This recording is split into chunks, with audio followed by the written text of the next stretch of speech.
Good day, friends. This is Tracy Brown, your somatic dietitian, and we are going to talk today about hesitancy. I think I've done videos about this. I'm pretty sure I have. But since we're talking about expectancy this week, I think it's important for us to have and expect that all of our clients, it doesn't matter what level of motivation they have, and I'll give you an example here in a second, what level of motivation they have, there is definitely going to be some hesitancy. And so us kind of already going in knowing that, sorry, that's my dog coughing, he's fine. There's going to be some level of, I'm not going to, so here's an example. I don't want to diet. I'm not really ever going to go back there. I know it doesn't work, but I don't really know how to accurately know my signals. I feel like I'm always overeating, but sometimes I think I am, but maybe I'm not, but it feels kind of out of control. I don't know. And this is an intuitive eating client you might get, for example, like a coaching client.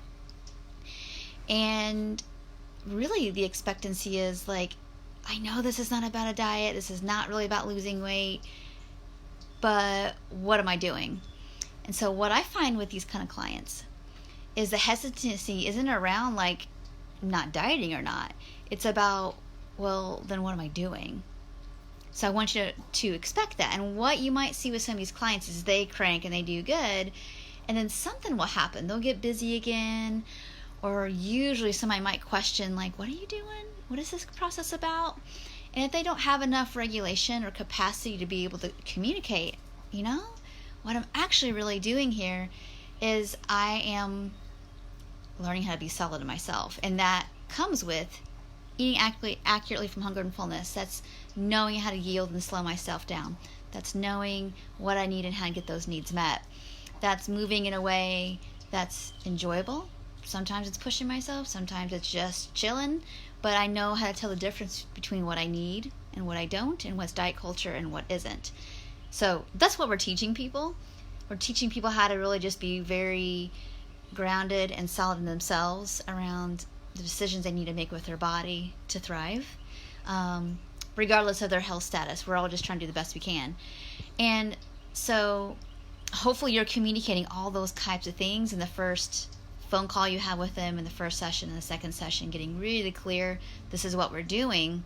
And even if you do that, you're still going to have clients that, it just takes time. It takes time to build a really wide window of tolerance for when life comes up, not questioning yourself.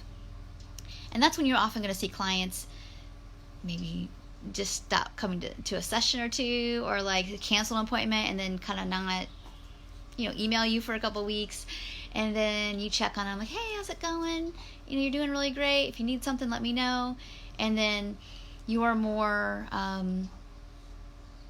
would say, when I say healthy, what I mean is able to move past some of their fear or maybe embarrassment, email you back, say, hey, this is what happened, and let's get restarted.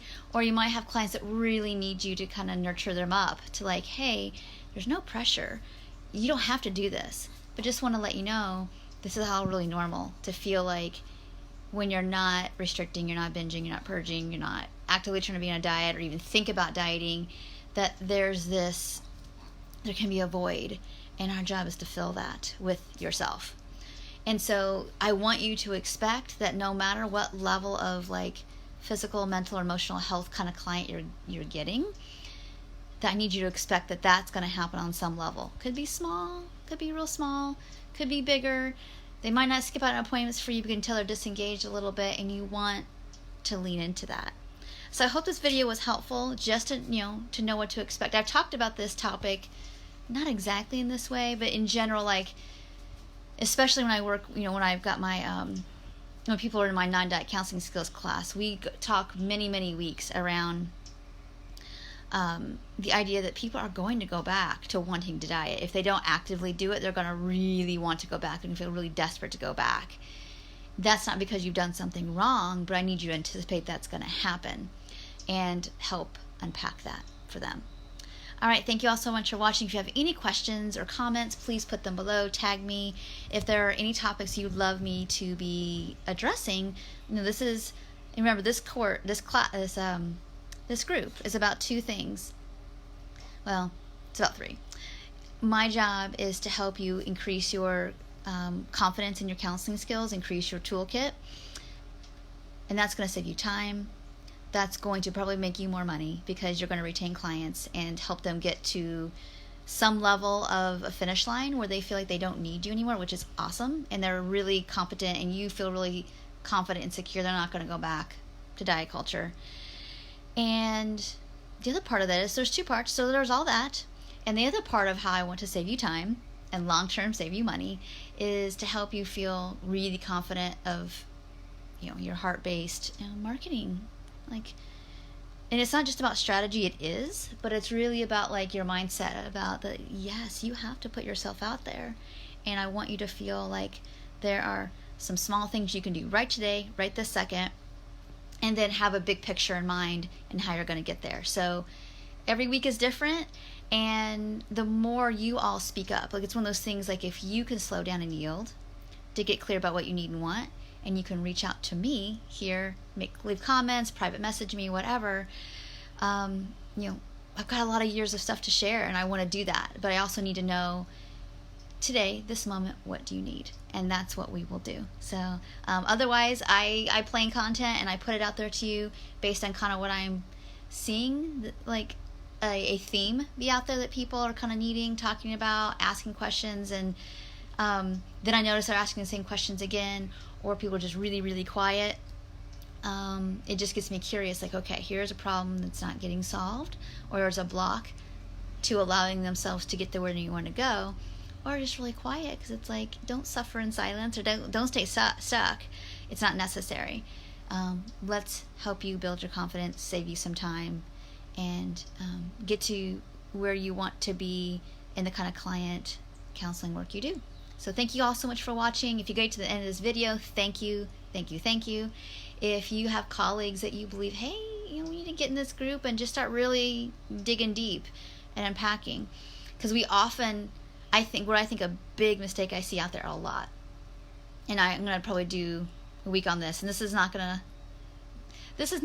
to love this, but I just have to be really honest and transparent, is that we put a lot of burden on our clients, honestly, to learn, go watch that podcast, go read that thing, and honestly, I don't do a lot of that, because I think that sometimes we all get too much information overload. What our clients need is somebody to co-regulate with and learn how to slow down and create some space with, and that's something that's really, really important to me and what I want to teach you all how to do. So thank you all so much for watching. I'm getting ready to hop off. Please, I just see Amanda here, you just hopped on. I'm getting ready to hop off, but please go back and watch the beginning, because I talk a lot about it, expectancy. Christina, the same thing. Thank you all so much for coming, but I'm hopping off.